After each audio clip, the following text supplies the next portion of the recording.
Assalamualaikum warahmatullahi wabarakatuh.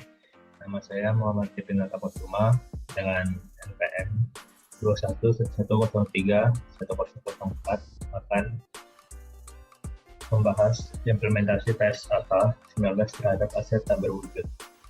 Di sini anggota kelompok kami ada saya Muhammad Fitrinata Kusuma dan kemudian ada Maika Sandra dengan NPM 2111031069. Kemudian ada Syafa Alana dengan NPM 2111031070. Kemudian yang terakhir ada Yunita dengan NPM 2111031083. Di sini kita akan membahas 6 pokok bahasan. Yang pertama ada profil perusahaan, yang kedua ada pembahasan aset tak berwujud, yang ketiga ada overview laporan keuangan konsolidasian, yang keempat ada implementasi PSAK, yang kelima kesimpulan, dan yang terakhir ada lampiran. Baik, yang pertama profil perusahaan. PT Tiga Pilar Sejahtera Food atau TPSF merupakan perusahaan yang memproduksi makanan yang bermarkas di Jakarta, Indonesia. Perusahaan ini didirikan pada tahun 1990 dengan hasil produk utama berupa berbagai macam-macam bahan makanan. Tiga Pilar Sejahtera memiliki badan hukum perseroan terbatas pada tahun 1992 dan go public pada 2003. Perusahaan sebelumnya bernama AC Inti Selera, didirikan 1990, kemudian diambil alih oleh PT TPS. Sementara itu, perubahan nama dari PT Tiga Pilar Sejahtera Tbk menjadi PT FKS Food Sejahtera Tbk terjadi pada bulan Maret 2021. Yang selanjutnya adalah TPS Food ini merupakan perusahaan yang bergerak di divisi makanan. Dia memproduksi makanan dasar dan makanan konsumsi. Contohnya dari makanan dasar adalah bihunku, bihun jagung tanam, bihun superior, mie ayam 2 telur. Kemudian makanan konsumsi ada mie kremes, gulas, dan taro. Yang kedua, ada pembahasan aset tak berwujud. Aset tak berwujud sebagai aset jangka panjang yang tidak mempunyai substansi fisik yang menimbulkan hak istimewa dan keuntungan dari aset tersebut. Untuk membuktikannya bahwa aset tak berwujud dimiliki perusahaan karena tidak memiliki bentuk fisik, perusahaan harus mempunyai bukti kepemilikan yang berupa kontrak atau lisensi, menurut Haryono Yusuf. Kemudian ada karakteristik aset tak berwujud. Yang pertama ada aset tersebut dapat diidentifikasi. Yang kedua, aset tersebut tidak memiliki eksistensi fisik. Yang ketiga, ada aset tersebut bukan merupakan aset moneter. Sekian dari saya lanjutkan ke teman saya. Baik, selanjutnya saya Maika Sandra Patricia Olivianti dengan NPM 211031069 akan melanjutkan menjelaskan materi tentang overview laporan keuangan PT FKS Food Sejahtera. Jadi sebelum saya menjelaskan, saya ingin memberitahu bahwa di sini semua jumlahnya itu berada dalam jutaan rupiah, dinyatakan dalam jutaan rupiah. Jadi yang pertama ada aset. Untuk total aset PT FKS Food Sejahtera pada triwulan pertama bulan Maret tahun 2021 berjumlah sebesar 1.959.286.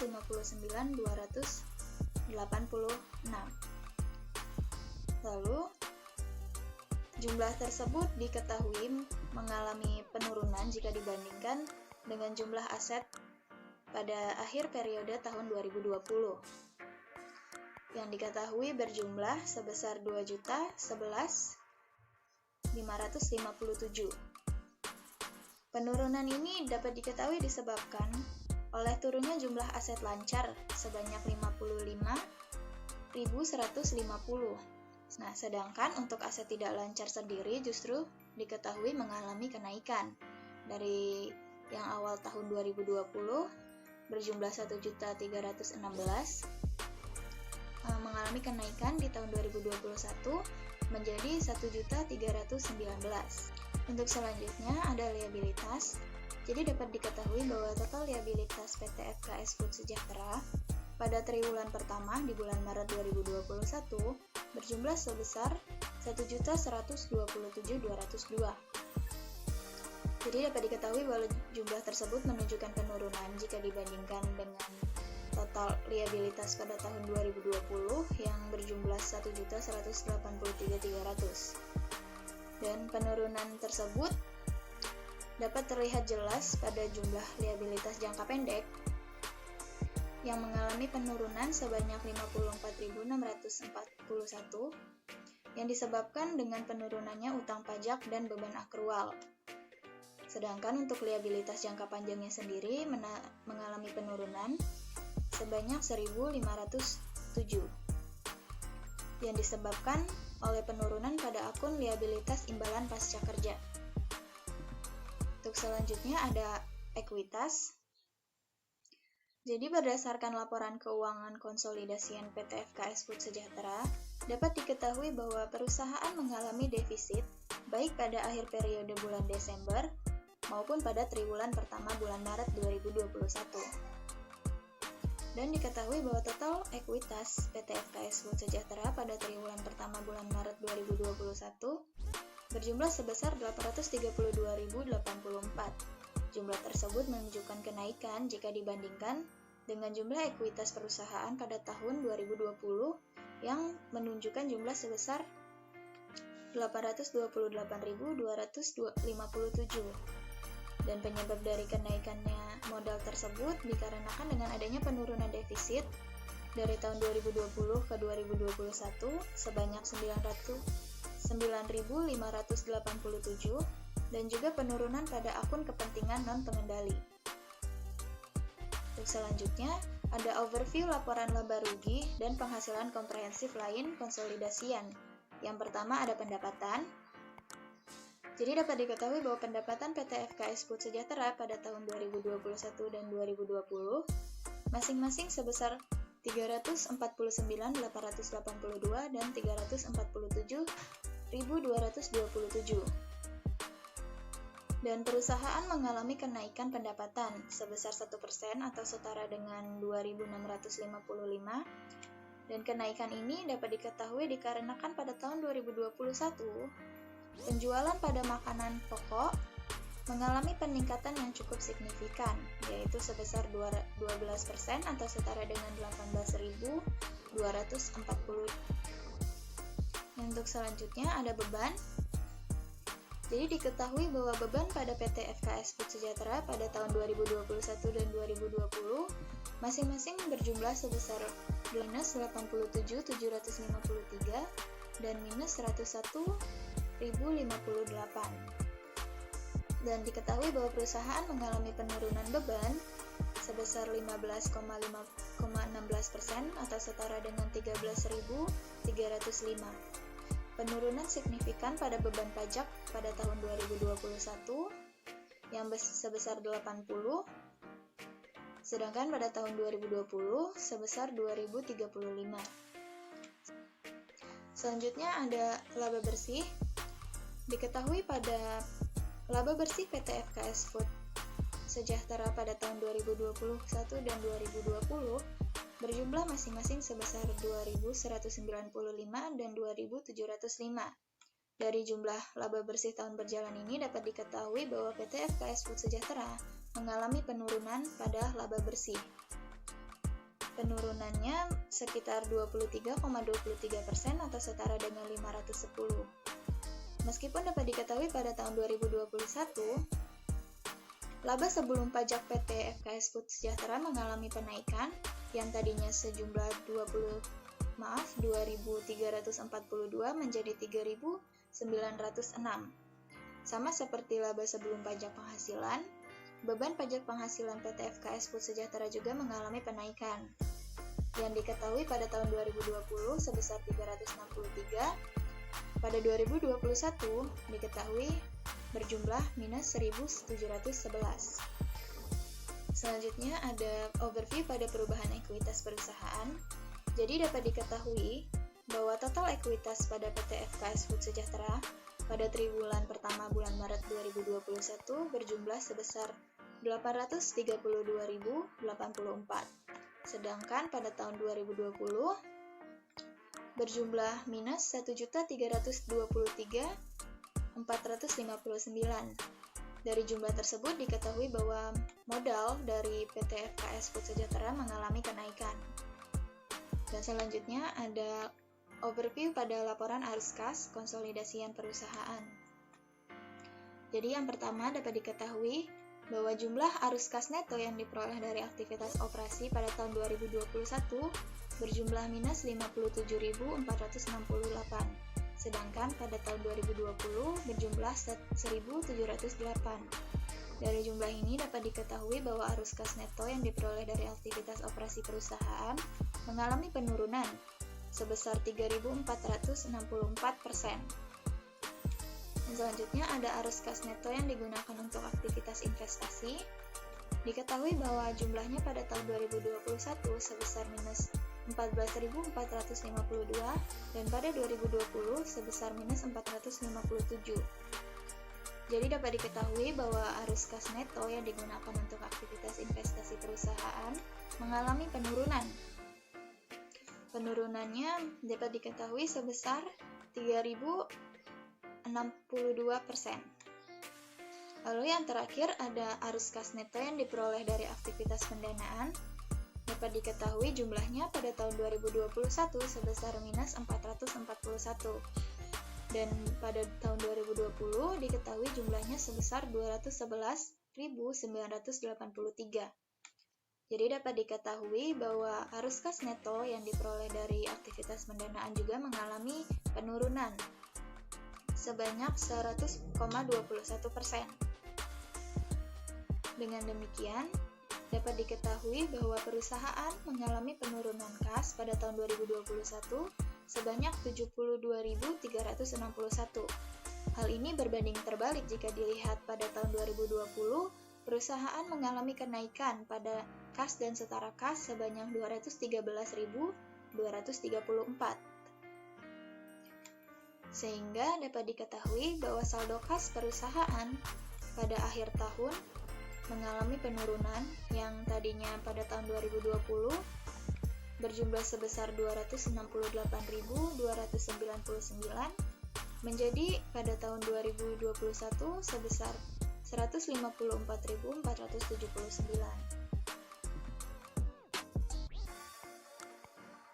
Yang selanjutnya ada implementasi PSAK. Yang pertama ada tujuan dari PSAK 19. Jadi tujuan dari pernyataan ini adalah untuk menentukan perlakuan akuntansi bagi aset tidak berwujud yang tidak diatur secara khusus pada standar lainnya. Pernyataan ini mewajibkan entitas untuk mengakui aset tidak berwujud jika dan hanya jika kriteria-kriteria tertentu dipenuhi. Pernyataan ini juga mengatur cara mengukur dan jumlah tercatat dari aset tidak berwujud dan menentukan pengungkapan yang harus dilakukan bagi aset tidak berwujud. Selanjutnya ada ruang lingkup PSAK. Jadi saya akan menyebutkan beberapa ruang lingkup dari PSAK. Yang pertama pada paragraf kedua, pernyataan ini harus diterapkan dalam akuntansi untuk aset tidak berwujud kecuali A. Aset tidak berwujud yang diatur oleh standar lainnya. B. Aset keuangan seperti yang didefinisikan dalam PSAK 50 revisi tahun 2006. Contohnya seperti instrumen keuangan, penyajian dan pengungkapan. C. Hak penambangan dan pengeluaran yang dilakukan dalam rangka eksplorasi, pengembangan dan penambangan mineral, minyak, gas alam, sebagaimana diatur dalam PSAK 29 tentang akuntansi minyak dan gas bumi, dan sumber daya lainnya yang tidak dapat diperbarui. Lalu pada paragraf 4, beberapa jenis aset tidak berwujud dapat berupa bentuk fisik, seperti compact disc yang memuat piranti lunak komputer, dokumentasi legal yang memuat lisensi atau paten, atau film. Dalam menentukan apakah aset yang memiliki elemen berwujud dan tidak berwujud diperlakukan menurut PSAK 16 pada revisi tahun 2007, aset tetap atau aset tidak berwujud menurut pernyataan ini, entitas menggunakan pertimbangan untuk menilai elemen mana yang lebih signifikan. Misalnya, piranti lunak komputer pada mesin yang dikendalikan komputer dan tidak dapat beroperasi tanpa piranti lunak tersebut merupakan bagian integral atau tidak terpisahkan dari piranti kerasnya, sehingga diperlakukan sebagai bagian dari aset tetap. Hal yang sama diterapkan pada sistem operasi suatu komputer. Apabila piranti lunak bukan merupakan bagian integral dari piranti kerasnya, maka piranti lunak komputer tersebut diperlakukan sebagai aset tidak berwujud. Selanjutnya ada analisis kepatuhan PT FKS Food Sejahtera terhadap PSAK 19. PT FKS Food Sejahtera sebagai perusahaan yang bergerak di industri pangan memiliki aset tak berwujud diantaranya adalah goodwill, piranti lunak, dan merek dagang. Sesuai dengan PSAK 19, di mana goodwill dalam sebuah kombinasi bisnis akan diakui sebagai aset yang menggambarkan manfaat ekonomis di masa depan yang muncul dari aset lain yang diakuisisi dalam kombinasi bisnis tersebut yang tidak didefinisikan secara individual dan diakui secara terpisah. Goodwill pada PT FKS Food Sejahtera sebesar masing-masing dalam jutaan rupiah 729 merupakan goodwill atas akuisisi PT Subahfood Pangan Jaya oleh PT Balaraja Bisco Paloma, entitas anak pada tahun 2012. Untuk piranti lunak, apabila piranti lunak bukan merupakan bagian integral dari piranti kerasnya, piranti lunak tersebut diperlakukan sebagai aset tidak berwujud. Sekian materi dari saya, selanjutnya akan disampaikan oleh Syafa Alana. Selanjutnya, saya Syafa Alana Dinitias dengan NPM 2111031070 akan melanjutkan materi selanjutnya, yaitu D. Dampak penerapan PSAK 19 pada laporan aset tak berwujud PT FKS Food Sejahtera. Yang pertama, pada pengakuan dan pengukuran, sesuai dengan PSAK 19 paragraf 21, aset tak berwujud diakui jika dan hanya jika A. Kemungkinan besar entitas akan memperoleh manfaat ekonomi masa depan dari aset tersebut, dan B. Biaya perolehan aset tersebut dapat diukur secara andal. Pada PT FKS Food Sejahtera atau AISA, aset tak berwujud diukur sebesar nilai perolehan pada pengakuan awal. Setelah pengakuan awal, aset tak berwujud dicatat pada biaya perolehan, dikurangi akumulasi amortisasi dan akumulasi rugi penurunan nilai. Jika ada umur manfaat aset tak berwujud, dinilai apakah terbatas atau tidak terbatas. Akuisisi sebagai bagian dari kombinasi bisnis sesuai dengan PSAK 19 nomor 33 tentang kombinasi bisnis. Jika aset tak berwujud diperoleh dalam kombinasi bisnis, maka biaya perolehan aset tak berwujud adalah nilai wajar aset pada tanggal akuisisi. Kriteria pengakuan probabilitas di paragraf 21A dianggap selalu terpenuhi untuk aset tak berwujud yang diperoleh dalam suatu kombinasi bisnis. Pada AISA diketahui bahwa goodwill yang berasal dari suatu kombinasi bisnis awalnya diukur pada biaya perolehan, yang merupakan selisih lebih antara nilai gabungan dari imbalan yang dialihkan, jumlah setiap kepentingan non-pengendali, dan nilai wajar kepentingan ekuitas yang telah dimiliki pengakuisisi dalam pihak yang diakuisisi atas jumlah neto teridentifikasi dari aset yang diperoleh dan liabilitas yang diambil alih.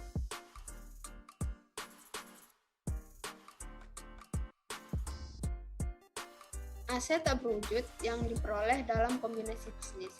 Sesuai dengan PSAK 19 paragraf 37, pihak yang memperoleh aset dapat mengakui kelompok aset tak berwujud komplementer sebagai aset tunggal sepanjang setiap aset secara individu memiliki umur manfaat yang serupa. Sebagai contoh, istilah brand atau brand name sering digunakan sebagai sinonim untuk merek dagang atau merek lain.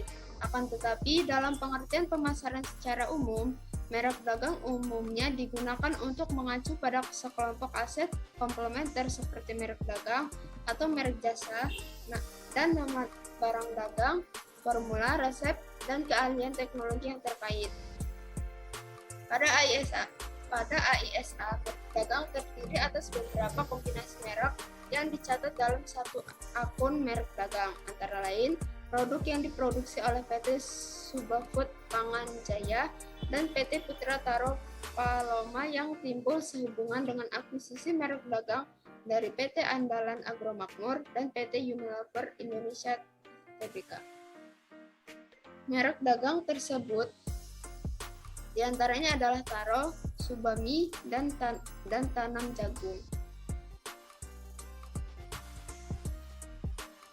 kedua, pengakuan beban. PT FKS Food Sejahtera Tbk tahun 2020 dan 2001 sudah melakukan pengakuan beban atas aset tak berwujud dengan benar sesuai dengan PSAK 19. Berdasarkan PSAK 19, yang dimaksud dengan pengakuan beban adalah pengeluaran atas aset tak berwujud saat terjadinya biaya itu dikeluarkan, kecuali pengeluaran yang merupakan bagian dari biaya perolehan aset tak berwujud. Sehingga pengeluaran yang boleh diakui sebagai beban adalah A. Pengeluaran untuk kegiatan perintisan, pengeluaran untuk kegiatan pelatihan, pengeluaran untuk kegiatan iklan dan promosi, dan terakhir pengeluaran untuk rangka relokasi dan reorganisasi sebagian atau seluruh entitas. Selain itu, berdasarkan PSAK 19, beban masa lalu tidak boleh diakui sebagai aset. Berdasarkan laporan keuangan PT FKS Sejahtera Tbk tahun 2020-2021, keseluruhan aset tak berwujud yang dilaporkan merupakan informasi yang mencerminkan keseluruhan biaya perolehan dari aset tersebut. Pengakuan beban telah dicatatkan secara terpisah di akun beban yang ada di laporan laba rugi. Hal ini sudah sesuai dengan PSAK 19 yang mengatur bahwa pengeluaran yang tidak menambah umur manfaat aset tak berwujud diakui sebagai beban. Namun, metode serta pengakuan beban ini secara rinci tidak dijelaskan pada laporan keuangan PT FKS Food Sejahtera Tbk.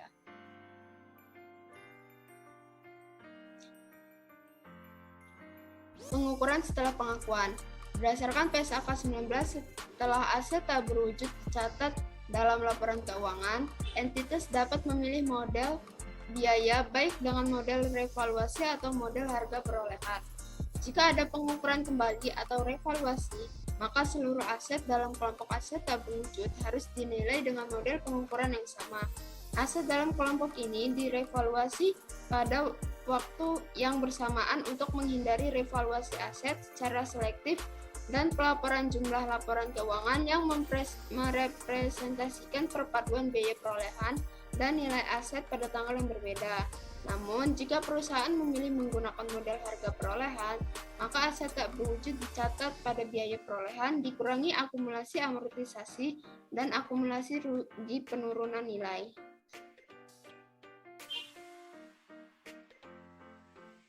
Masa manfaat. Berdasarkan PSAK 19, aset tak berwujud dapat dikelompokkan menjadi dua, yaitu yang pertama aset tak berwujud dengan umur manfaat terbatas. Aset ini memiliki masa manfaat yang dapat dinilai berdasarkan jangka waktu atau jumlah produksi, atau jumlah unit yang dihasilkan. Sehingga perlu diamortisasi selama periode berjalan untuk mencatat manfaat atas aset tak berwujud tersebut. Yang kedua, aset tak berwujud dengan umur manfaat tak terbatas. Aset ini tidak memiliki batasan usia atau satuan manfaat yang terlihat pada saat ini berdasarkan analisis dari seluruh faktor yang relevan, sehingga tidak diperlukan amortisasi atas aset tersebut.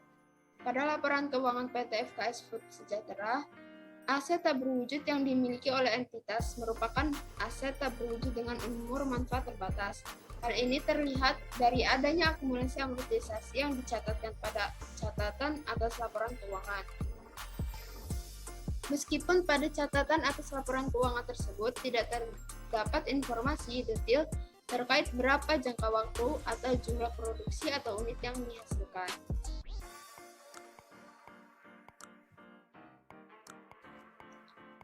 Aset tak berwujud dengan masa manfaat tak terbatas. A. Periode amortisasi dan metode amortisasi. Sesuai dengan PSAK 19 paragraf 97 bahwa jumlah terdepresiasi aset tak berwujud dengan umur manfaat terbatas dialokasikan secara sistematis selama umur manfaatnya. Amortisasi dimulai ketika aset tersedia untuk digunakan, yaitu ketika aset berada pada lokasi dan dalam kondisi untuk beroperasi. Adapun metode tersebut mencakup metode garis lurus, metode saldo menurun, dan metode unit produksi. Adapun pada PT FKS Food Sejahtera, aset tak berwujud dengan umur manfaat terbatas diamortisasi selama umur manfaat ekonomi dengan metode garis lurus. Contohnya pada aset tak berwujud piranti lunak yang diamortisasi selama umur manfaat ekonomi dengan metode garis lurus berdasarkan taksiran masa manfaat ekonomi selama 4 tahun. B. Nilai residu. Sesuai dengan PSAK 19 paragraf 100 bahwa nilai residu aset tak berwujud dengan umur manfaat terbatas diasumsikan sama dengan 0. Maka pada laporan keuangan PT FKS Food Sejahtera tidak ditampilkan nilai residu dari aset tak berwujud dengan umur manfaat terbatas. C. Penelaahan periode amortisasi dan metode amortisasi. Sesuai dengan PSAK 19 paragraf 104 bahwa periode amortisasi dan metode amortisasi aset tak berwujud dengan umur manfaat terbatas ditelaah setidaknya setiap akhir tahun buku. Jika umur manfaat aset yang diperkirakan berbeda secara signifikan dengan estimasi sebelumnya, maka periode amortisasi disesuaikan. Pada PT FKS Food Sejahtera, periode amortisasi dan metode amortisasi untuk aset tak berwujud dengan umur manfaat terbatas ditelaah setiap akhir tahun buku.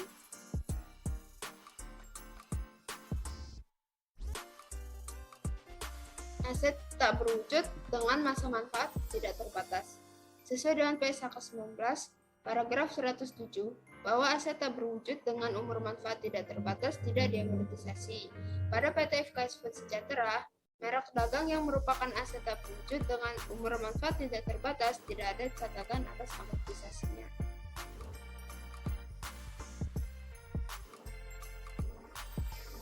Penelaahan penilaian umur manfaat.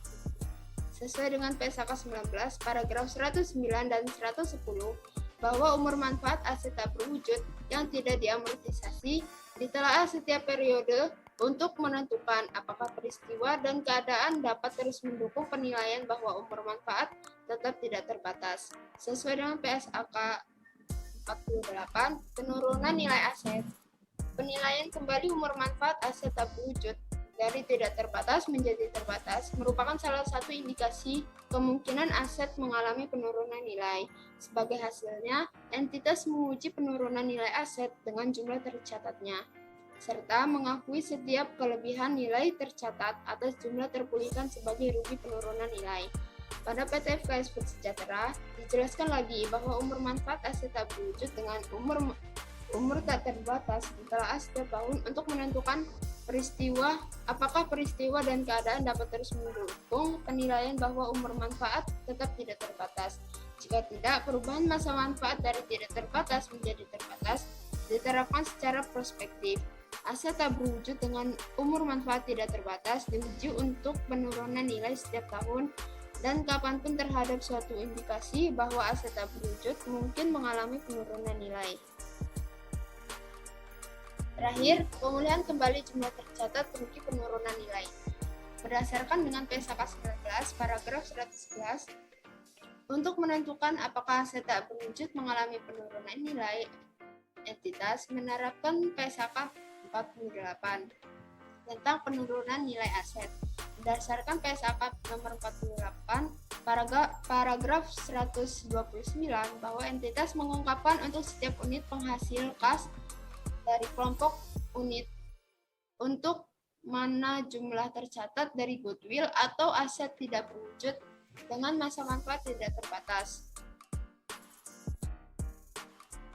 Dialokasikan ke unit itu, kelompok unit adalah signifikan dibandingkan dengan total jumlah tercatat goodwill atau aset tidak berwujud dengan masa manfaat yang tidak terbatas.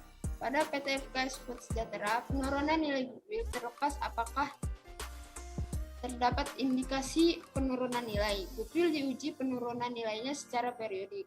Untuk tujuan uji penurunan nilai, goodwill dialokasikan pada setiap unit penghasil kas atau kelompok unit penghasil kas yang diperkirakan memberikan manfaat dari sinergi kombinasi bisnis, terlepas apakah aset atau liabilitas lain dari pihak yang diakuisisi ditempatkan dalam unit atau kelompok unit tersebut. Setiap unit atau kelompok unit yang memperoleh goodwill merepresentasikan level terendah dalam entitas yang goodwill-nya dipantau untuk tujuan manajemen internal dan tidak lebih besar dari segmen operasi. Sekian penjelasan yang dapat saya sampaikan. Untuk materi selanjutnya akan dilanjutkan oleh Yunita. Baik, saya Yunita Firdiani dengan ujung NPM 083 akan melanjutkan materinya. Selanjutnya yaitu penghentian dan pelepasan. Sesuai dengan PSAK 19, paragraf 112, aset tak berwujud dihentikan pengakuannya jika dilepas atau ketika tidak terdapat lagi manfaat ekonomi masa depan yang diperkirakan dari penggunaan atau pelepasannya. Pada perusahaan, tidak terdapat aset tak berwujud yang dilepas atau tidak terdapat lagi manfaat ekonomiknya, sehingga tidak ada aset tak berwujud yang dihentikan pengakuannya. Namun, perusahaan melakukan pengujian penurunan nilai goodwill terlepas apakah terdapat indikasi penurunan nilai, goodwill diuji penurunan nilainya secara periodik. Untuk tujuan uji penurunan nilai, goodwill dialokasikan pada setiap unit penghasil kas atau kelompok unit penghasil kas yang diperkirakan memberikan manfaat dari sinergi kombinasi bisnis. Terlepas apakah aset atau liabilitas lain dari pihak yang diakuisisi ditempatkan dalam unit atau kelompok unit tersebut. Setiap unit atau kelompok unit yang memperoleh goodwill mempresentasikan level terendah dalam entitas yang goodwill-nya dipantau untuk tujuan manajemen internal dan tidak lebih besar dari segmen operasi. Pada setiap akhir periode pelaporan, PT FKS Food menilai apakah terdapat indikasi aset mengalami penurunan nilai. Jika terdapat indikasi tersebut, PT FKS Food mengestimasi jumlah terpulihkan aset tersebut. Jumlah terpulihkan ditentukan atas suatu aset individual, dan jika tidak memungkinkan, PT FKS Food menentukan jumlah terpulihkan dari unit penghasil kas dari aset tersebut. Selanjutnya yaitu pengungkapan. Sesuai pada PSAK 19 paragraf 119, pada catatan atas laporan keuangan PT FKS Food, aset tak berwujud itu terbagi menjadi dua, yaitu piranti lunak dan merek dagang. Merek-merek dagang tersebut diantaranya adalah Taro, Subami, dan Tanam Jagung. Merek-merek dagang ini terdiri dari merek dagang atas produk yang diproduksi oleh PT Subahfood Panganjaya dan PT Putra Taro Paloma, yang timbul sehubungan dengan akuisisi merek dagang dari PT Andalan Agromakmur dan PT Unilever Indonesia Tbk. Keuntungan dari memiliki merek dagang adalah yang pertama, mendapatkan perlindungan secara hukum. Negara memberikan pemilik hak eksklusif dan memberikan perlindungan secara penuh selama 10 tahun ke depan sejak tanggal penerimaan pendaftaran. Setelah itu perlu memperbarui pendaftaran merek dagang. Yang kedua yaitu memiliki identitas produk, karena setiap produk ini memiliki ciri khas tersendiri, mulai dari model, susunan, maupun racikan warna. Oleh sebab itu, dengan adanya merek dagang, konsumen akan mengetahui identitas dari produk PT FKS Food. Ketiga, memberikan nilai ekonomis, yaitu jika image PT FKS Food sudah bagus di mata konsumen, maka jika PT FKS Food akan mengeluarkan produk baru, maka akan lebih mudah diterima dan akan merespon positif terhadap produk yang dikeluarkan PT FKS Food tersebut. Selanjutnya yaitu mengenai tanggal efektif dan ketentuan transisi. Sesuai dengan PSAK 130J, amandemen PSAK 19, aset tak berwujud tentang klasifikasi metode yang diterima untuk depresiasi dan amortisasi mengamandemenkan paragraf 92 dan 98, dan menambah paragraf 98A sampai 98C. Entitas menerapkan paragraf tersebut untuk periode tahun buku yang dimulai pada setelah tanggal 1 Januari 2016 secara prospektif. Pada PT FKS Food memiliki aset tak berwujud berupa piranti lunak dan merek dagang. Piranti lunak pada PT FKS Food diamortisasi selama umur manfaat ekonomik dengan metode garis lurus berdasarkan taksiran masa manfaat ekonomisnya, yaitu selama 4 tahun. Periode amortisasi dan metode amortisasi untuk aset tak berwujud umur manfaat terbatas ditelaah setidaknya setiap akhir tahun buku. Nah, pada tahun 2021, PT FKS Food melakukan amortisasi senilai 6.607 pada 1 Januari dan pada 31 Maret senilai 1.289. Selanjutnya yaitu dampak penerapan PSAK 19. Penerapan PSAK 19 ini pada laporan keuangan perusahaan mewajibkan perusahaan untuk mempresentasikan aktiva tidak berwujud mereka ke laporan neraca perusahaan. Pada bagian aset tidak berwujud, perusahaan perlu menentukan pengakuan beban, masa manfaat, serta pengukuran aktiva tidak berwujud sesuai dengan yang diatur oleh PSAK 19. Yang pertama ada pengakuan beban. PSAK 19 mengatur bahwa tidak semua pengeluaran terkait aktiva tidak berwujud boleh dikapitalisasikan sebagian aset sebagai aset, sehingga beberapa pengeluaran harus diakui sebagai beban, sehingga beban usaha perusahaan akan menjadi lebih banyak dibandingkan perusahaan tidak menerapkan PSAK 19. Perusahaan perlu menilai kembali apakah pengeluaran yang ada merupakan bagian dari aset tak berwujud. Jika diketahui bahwa pengeluaran tidak memiliki penambahan pada aset, maka pengeluaran tersebut harus dibebankan. Akibatnya, beban perusahaan akan meningkat dan laba perusahaan akan menurun. PSAK 19 ini akan mempengaruhi laporan laba rugi perusahaan secara signifikan. Yang kedua adalah pengukuran setelah pengakuan. PSAK 19 mengharuskan perusahaan untuk memilih satu jenis model penilaian aktiva tidak berwujud, sehingga seluruh aktiva tak berwujud yang dimiliki perusahaan hanya boleh dinilai menggunakan satu metode penilaian saja. Akibatnya, perusahaan tidak bisa merubah metode penilaian yang mereka miliki dengan metode penilaian yang paling menguntungkan bagi perusahaan. Perusahaan juga tidak boleh menggunakan metode penilaian yang berbeda antara satu aset dengan aset aktiva tak berwujud yang lainnya, sehingga semua aset harus dinilai menggunakan metode yang sama untuk mencegah tindakan memperbesar nilai aset perusahaan dan mencegah informasi tidak relevan yang disajikan perusahaan. Selanjutnya yaitu umur manfaat. PSAK 19 mengatur bahwa aset tak berwujud akan dikelompokkan menjadi dua, aset tak berwujud dengan umur manfaat terbatas dan tidak terbatas. Aset dengan umur manfaat terbatas memiliki masa manfaat yang dapat dinilai berdasarkan jangka waktu atau jumlah produksi atau jumlah unit yang dihasilkan, sehingga perlu diamortisasi selama periode berjalan untuk mencatat masa manfaat atas aset tak berwujud tersebut. Akibatnya, beban amortisasi akan meningkat dan laba perusahaan akan berkurang. Aset tak berwujud dengan umur manfaat tak terbatas tidak memiliki batasan usia atau satuan manfaat yang terlihat pada saat ini berdasarkan analisis dari seluruh faktor yang relevan, sehingga tidak diperlukan amortisasi atas aset tersebut.